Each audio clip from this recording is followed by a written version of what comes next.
ಇನ್ನು ಬೆಂಗಳೂರಿನಲ್ಲಿ BMTC bus ಮತ್ತು ದ್ವಿಚಕ್ರ ವಾಹನದ ನಡುವೆ ಒಂದು ಅಪಘಾತ ಆಗಿದೆ. ಬಸ್ಸು ಗುದ್ದುತ್ತಾ ಇದ್ದಂಗೆ ರೋಡ್ಗೆ ಬಿದ್ದಿದ್ದಾನೆ ಬೈಕ್ ಸವಾರ.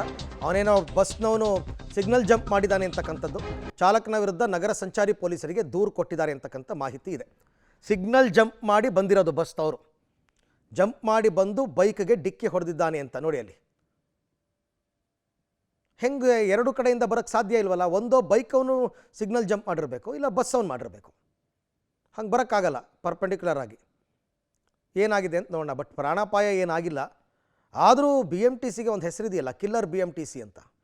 ಹುಷಾರಾಗಿರಬೇಕು. ನೋಡಿ ಇವಾಗಲೇ ದೂರನ್ನ ಕೂಡ ಕೊಟ್ಟಿದ್ದಾರಂತೆ. ಬಟ್ ಆತ ಆ ಬೈಕ್ ರೈಡರ್ಗೆ ಏನಾಯಿತು ನೋಡಿ, ಆರೋಗ್ಯ ಏನಾಯಿತು, ಏನು ಪೆಟ್ಟಾಗಿದೆ ಅಂತ. ಮೋಸ್ಟ್ಲಿ ಇಮಿಡಿಯೇಟಾಗಿ ಹಾಸ್ಪಿಟ್ಲಿಗೆಲ್ಲ ಸೇರಿಸಿರ್ತಾರೆ. ಅಕ್ರಮ ಆಸ್ತಿ ಗಳಿಕೆ ಪ್ರಕರಣದಲ್ಲಿ ಸಚಿವ ಜಮೀರ್ ಮೇಲೆ ಈಗ ಲೋಕಾಯುಕ್ತ ತನಿಖೆಯ ತೂಗುಗತ್ತಿ ನೇತಾಡ್ತಾ ಇದೆ. ನಿನ್ನೆ ಎಲ್ಲ ಅವರು ವಿಚಾರಣೆಗೆ ಹಾಜರಾಗಿದ್ದರು.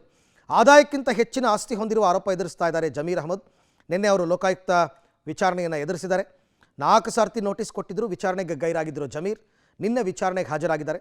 ವಿಚಾರಣೆ ವೇಳೆ ತನಿಖಾಧಿಕಾರಿ ಹಲವು ಪ್ರಶ್ನೆ ಕೇಳಿದಾರಂತೆ. ಅದೆಲ್ಲದಕ್ಕೂ ಕೂಡ ಜಮೀರ್ ಬೆದರಿದ್ರ ಅಂತ. ಏಕೆಂದರೆ ಈ ಹಿಂದೆ 3 ನೋಟಿಸ್ ಕೊಟ್ಟರು ಕೂಡ ಅವರು ಕ್ಯಾರಿ ಅಂದಿರಲಿಲ್ಲ. ಈಗ ಸಮನ್ಸ್ ಜಾರಿ ಆಗ್ತಿದ್ದಂತೆ ನಿನ್ನೆ ಹಾಜರಾಗಿದ್ದಾರೆ. ಗಿರೆಸ್ಟ್ ಮಾಡ್ಬೋದು ಅಂತ ಅವ್ರ ಲೆಕ್ಕ. ಹಾಗಾಗಿ ಹೆದರ್ಕೊಂಡು ಬಂದಿದ್ದಾರೆ ಅಂತ ಕೆಲವು ಹೇಳ್ತಾರೆ. ಅವರು ಬಹಳ ಖುಷಿಯಿಂದನೇ ಬಂದರು, ತನಿಖೆ ಎದುರಿಸ್ಬಿಟ್ಟು ಇನ್ನೊಂದು ಸರ್ತಿ ಕರೆದ್ರೆ ಬರ್ತೀನಿ ಅಂತ ಹೇಳಿದ್ದಾರೆ.